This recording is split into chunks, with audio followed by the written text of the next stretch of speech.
Bonjour, bienvenue sur ma chaîne existentielle. Ah, la liberté, vaste sujet. Si on regarde la définition dans le dictionnaire, au mot liberté, on associe le fait de ne pas être dépendant de quelqu'un ou de quelque chose et la possibilité de pouvoir s'exprimer, agir ou bouger sans contrainte. Mais est-ce toujours le cas? Est-ce que c'est toujours positif d'être libre? D'abord, il y a plusieurs libertés. Il n'y en a pas qu'une. Il y a plusieurs formes. Donc, on va essayer de voir un petit peu tout ça.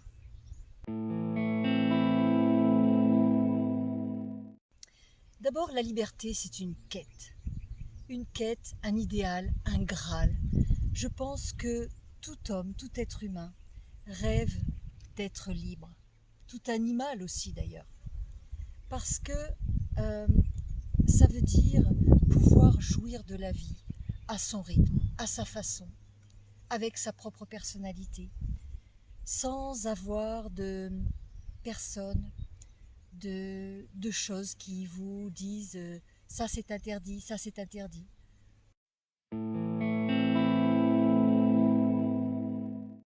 Cet idéal est peut-être une illusion, parce que je ne sais pas si on est vraiment complètement libre, même quand on pense l'être. On est toujours libre par rapport à quelque chose. On peut être libre de voyager, mais même dans le voyage, il y a des règles.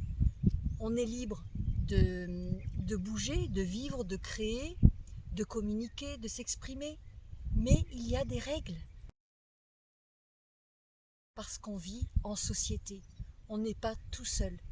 Et même quand on est tout seul, on a quand même le poids de l'éducation, de la morale, la bienséance et puis le respect des autres.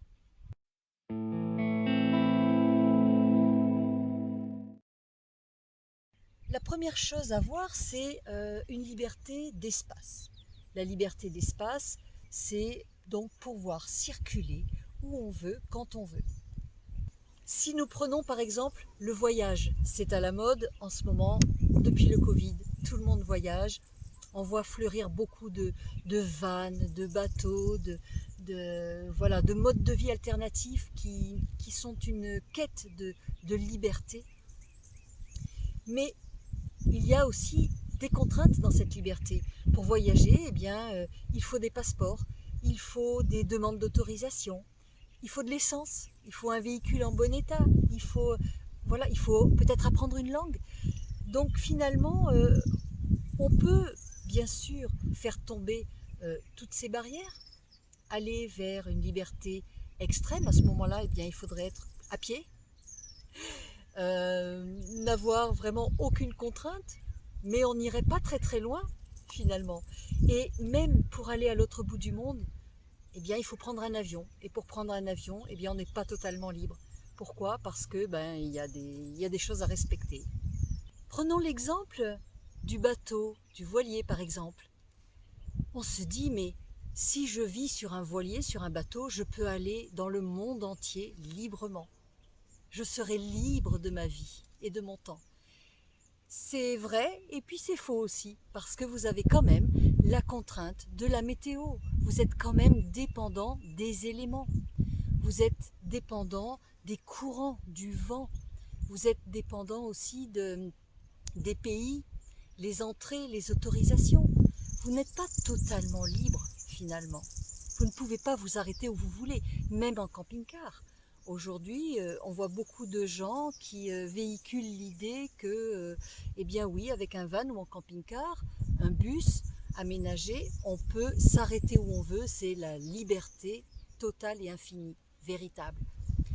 Je pense que c'est faux. Oui, on peut s'arrêter où on veut pour éviter d'aller à l'hôtel, mais pas vraiment où on veut, parce qu'il y a des endroits maintenant qui sont interdits. On ne peut pas stationner sur n'importe quel parking. On ne peut pas se poser au bord de la mer librement parce qu'il y a des règles. Ce n'est pas une aire de camping. On n'a pas l'autorisation forcément de la commune Je ne peux pas m'engager sur n'importe quel chemin à la campagne parce que c'est peut-être une voie privée, c'est peut-être un endroit où la végétation est protégée. Il y a certains sites dans la nature avec des animaux, des fleurs, des plantes en voie de disparition et je ne peux pas, par exemple, m'approcher au-delà d'un certain périmètre. Si je suis dans la montagne, je n'ai pas le droit de camper où je veux, je n'ai pas le droit de faire un feu de camp n'importe où, n'importe comment. Il y a toujours, vous voyez, quand même des règles à respecter. On est libre dans une certaine mesure, dans un certain cadre, à condition que ça ne compromette pas non plus une sécurité. C'est la même chose pour les gens. Je suis libre de faire ce que je veux à condition que je ne mette pas en danger les gens autour de moi. Sur une autoroute, je ne suis pas totalement libre de rouler à la vitesse que je veux. Donc, vous voyez que même dans la notion, la croyance de liberté idéalisée, lorsqu'on se confronte à la réalité, on comprend vite que c'est toujours relatif. La liberté, elle a toujours un cadre, un prix, une limite.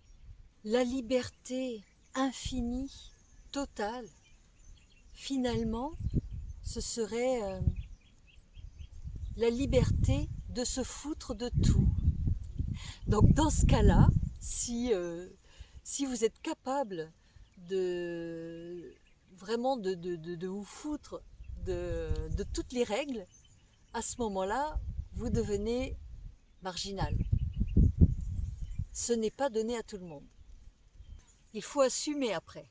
Puis la liberté de temps, pouvoir profiter, carpe diem, profiter du moment présent, ne pas être tout le temps dans la course, pouvoir déguster les choses de la vie. Nombreux d'entre nous ont décidé d'être à domicile en télétravail pour gagner en liberté de temps. Mais ce n'est pas si facile d'arriver à se concentrer et d'être dynamique quand on est dans un environnement douillet, cocooning, avec des pantoufles aux pieds, un chat qui dort et beaucoup de distractions autour de soi, peut-être de la famille.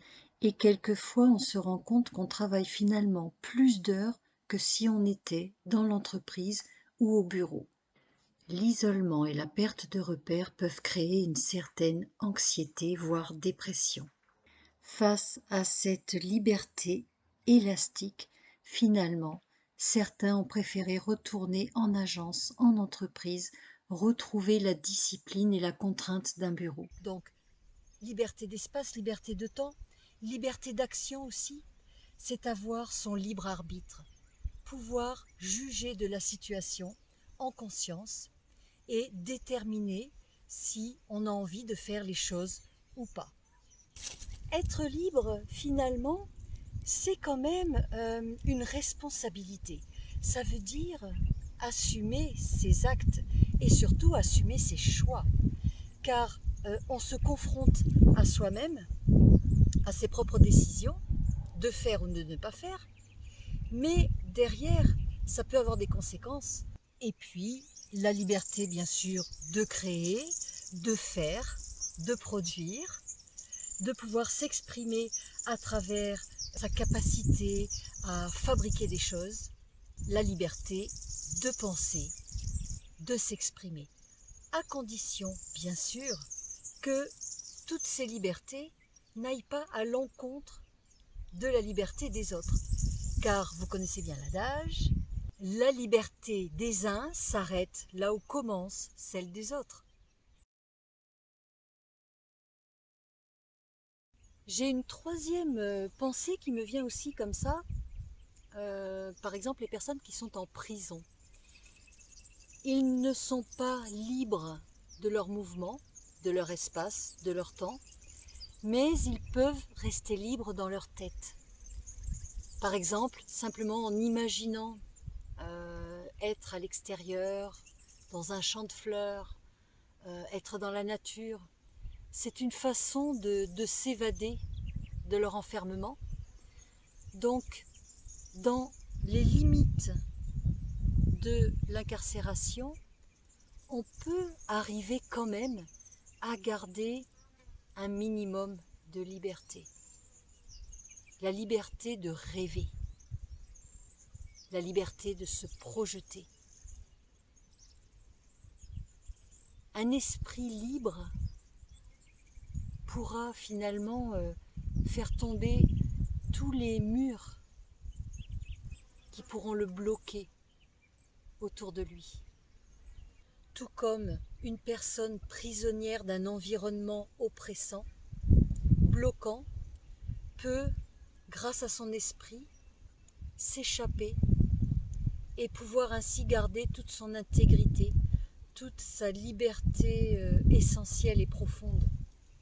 La liberté finalement de s'enfuir à l'intérieur d'elle-même pour s'échapper, pour arriver à survivre malgré les blocages physiques, les contraintes environnementales.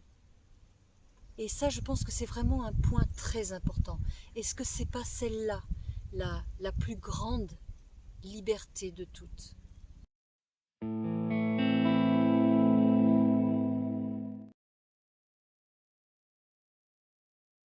La saveur du temps libre ne sera pas la même si vous savez que vous n'avez qu'un week-end pour profiter. Alors là, peut-être que vous allez vraiment remplir ce temps très très court d'une énergie très intense. Alors que finalement, si vous savez que vous avez tout votre temps, finalement votre liberté va être plus élastique. Elle n'aura pas la même densité, elle n'aura pas la même intensité. Vous n'allez pas la vivre de la même manière. Donc finalement, la liberté, elle se déguste aussi par rapport à une contrainte de manque de liberté. D'ailleurs, quand on a eu le Covid, c'est justement parce qu'on a manqué de cette liberté de mouvement, une liberté d'espace, qu'on a tellement apprécié ce relâchement au moment de la sortie. Par exemple, on travaille toute la semaine et on attend un seul moment, c'est les vacances. On se dit chouette, vive la liberté. Mais finalement, on déguste ces vacances pourquoi ? Parce que ce moment libre, il est momentané. Quand on est, par exemple, à la retraite, quand on n'a plus du tout d'activité et qu'on est libre à plein temps, est-ce qu'on déguste autant notre liberté que lorsque le temps était compté, comme quand on avait un emploi ? On dit souvent que l'artiste crée librement, libre dans sa tête, libre dans ses œuvres. Mais souvent dans le processus de création artistique, pour éviter l'angoisse de la page blanche, on est obligé quand même quelquefois de se rajouter des contraintes, de mettre un cadre. Par exemple, peindre un paysage sans verdure. Ou alors mettre une contrainte matérielle. Par exemple, nous allons faire une création sans outils. L'artiste peut se mettre aussi comme contrainte un format, certaines règles, certaines matières à respecter, un délai à respecter. Donc vous voyez, même dans la liberté créative, on peut avoir quand même des règles et des contraintes.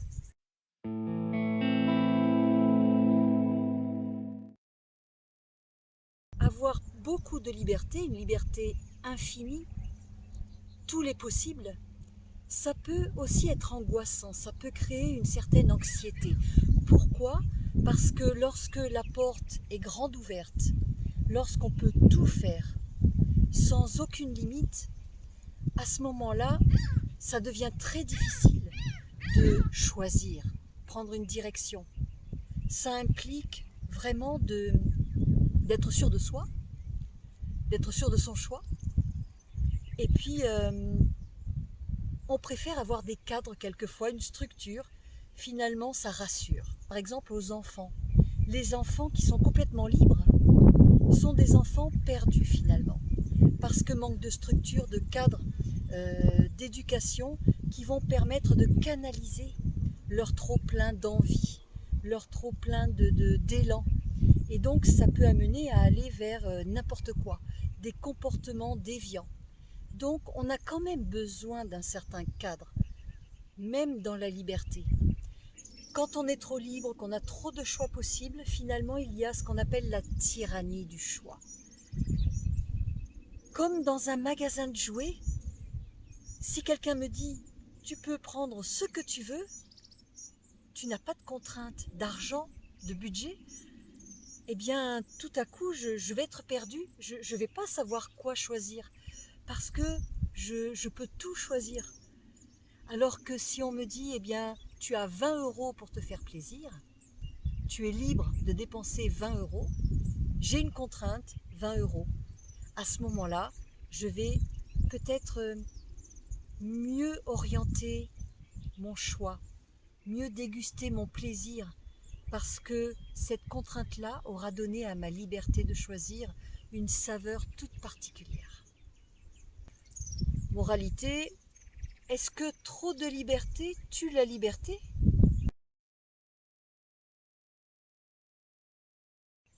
Alors si je vous donne mon avis personnel, je pense que la liberté, c'est de pouvoir choisir ses contraintes, finalement. Si ce sont des contraintes qui viennent de vous, vous allez le vivre beaucoup mieux, parce que vous aurez choisi. Ce n'est pas quelque chose qui est imposé de l'extérieur. Donc on n'a pas besoin de résister, de se bloquer. On peut se donner des règles, des cadres, une structure, mais selon sa personnalité, selon ses propres envies, ses propres besoins. Et à ce moment-là, la liberté, selon moi, sera quand même plus appréciable. Avoir, certes, des contraintes, il y en a toujours, mais des contraintes intelligentes, des contraintes constructives, des contraintes qui vous font progresser, qui vous font avancer, évoluer. Pas des contraintes qui vous bloquent, qui vous empêchent d'avancer, qui vous empêchent de pouvoir vraiment atteindre vos objectifs. Comme diraient les célèbres philosophes, finalement, ce n'est pas la liberté par elle-même qui est importante, c'est le chemin, c'est la voie, c'est la quête de son épanouissement, de son développement personnel. C'est essayer de trouver des chemins pour arriver à être soi-même, à avoir une vie qui correspond le plus possible à ce qu'on recherche. Et puis, être libre d'être soi. Ça, c'est très important. Pouvoir se sentir pleinement soi-même avec les gens qu'on fréquente, avec notre environnement. Voilà, j'espère que cette petite vidéo sur la notion de liberté, cette question existentielle que je pense que nous avons tous au fond de nous, eh bien, vous aura permis de réfléchir un petit peu à votre liberté personnelle, comment elle s'exprime dans votre vie. Est-ce que les contraintes sont supportables pour vous? Est-ce que vous avez moyen de mettre un cadre plus juste, plus adapté à votre personnalité, à vos envies? Et puis surtout, être épanoui, libre et heureux. Je vous remercie de m'avoir suivi et je vous dis à très bientôt en vidéo pour une autre question existentielle.